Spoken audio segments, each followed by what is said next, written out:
আমি প্রিন্সিপাল হিসেবে কাজ করছি। গত 8 বছর ধরে আমরা স্কুল করাচ্ছি সফলতার সাথে।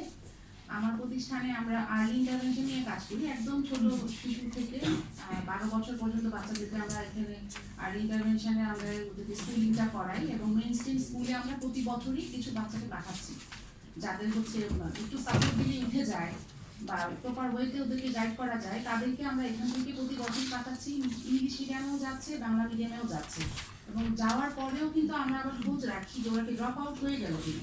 তো এই পর্যন্ত আলহামদুলিল্লাহ আমাদের স্কুল থেকে এখনো সেভাবে করে কেউ ফেরত আসেনি, কিন্তু আমাদের ওদের প্রতি সেই গাইডলাইনটা থাকে। প্যারেন্টসরাও যোগাযোগ রাখেন, কারণ থেরাপি সার্ভিসটা তো দিয়ে যেতে হবে। এটাই করছি। তো আমি একটু এখানে ইনক্লুসিভ যে স্যার বললেন যেটা যে হচ্ছে যে আমাদের এখানে সরকারের দিক থেকে কোনো পলিসি বা যে স্ক্রিনিং টুলস নাই। একইভাবে কিন্তু আমাদের আর্লি ইন্টারভেনশনের জন্য যে স্কুলিংটা হচ্ছে সবাই যার যার মতো করে করছে, বিভিন্ন জায়গায় হচ্ছে। আর গ্রাম অঞ্চলে যেটা হচ্ছে সেটা নাই বললাম, যেটা বললেন যে ওখানে হচ্ছে কি নিজেদের মতো করছে, যে এমপিওভুক্ত হবে, তারপর তাদের কর্মসংস্থান হবে, তারা সেই টার্গেটে কাজ করছে, কিন্তু প্রপার ওয়েতে কোয়ালিটি স্কুলিংটা বা কোয়ালিটি শিক্ষাটা কিন্তু সেখানে দেওয়া হচ্ছে না। তো সেটার জন্য আসলে গভর্নমেন্ট লেভেল থেকে ওখান থেকে একটা কারিকুলাম ডেভেলপ করা উচিত স্পেশাল বাচ্চাদের জন্য। যে কারিকুলামটা হচ্ছে আমরা এখানে মানে এখন পর্যন্ত পাইনি, সবাই যার যার মতো করছে। আমি আমাদের স্কুলে আমরা হচ্ছে অভিনব পার্টনারশিপ সিঙ্গাপুরের কারিকুলামটা আমরা ফলো করি। তো সবাই তো আর এভাবে করে এনে কাজ করতে পারে না বা করবে না। আমাদের নিজেদের যদি একটা কারিকুলাম ডেভেলপ হয় তখন সবাই সেটাই ফলো করবে। তো ওই আমরা যেটা কাজ করতে গিয়ে ফিল করি যে আসলে কারিকুলামটা মানে প্রপার ওয়েতে হওয়াটা খুব জরুরি।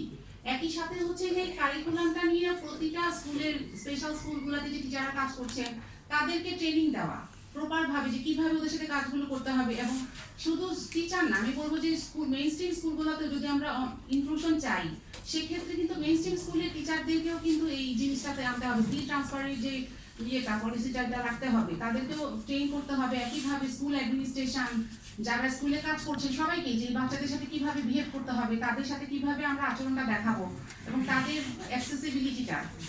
আজকে যে টপিকটা ছিল এখানে যে ইকুয়াল ডিগনিটি ইন বাংলাদেশ, এটার জন্য কিন্তু আমাদের আসলে প্রথমেই যেটা ভাবতে হবে সেটা হচ্ছে যে আমাদের এই বাচ্চাদেরকে বা এই অটিস্টিক চাইল্ডদেরকে আমরা সব জায়গায় ওদেরকে আমাদের অ্যাক্সেস দিতে হবে, সব জায়গা থেকে তাদের ডাকতে হবে। এটার জন্য আমাদের কিছু সচেতনতা দরকার, বা এটা নিয়ে সবাইকে এগিয়ে আসতে হবে সমাজের।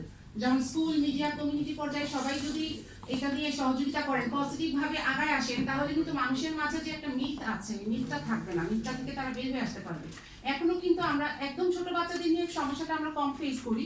বাচ্চারা যখন টিন এজে যাচ্ছে তখন তাদের বাবা মাদের কিন্তু খুব বেশি এটা নিয়ে কনসার্ন হবে, কারণ সমাজে তখন তার বাচ্চা বড় হলে তার বিহেভিয়ারটা বড় হয়, তার আচরণটা মানুষ দেখতে পারে।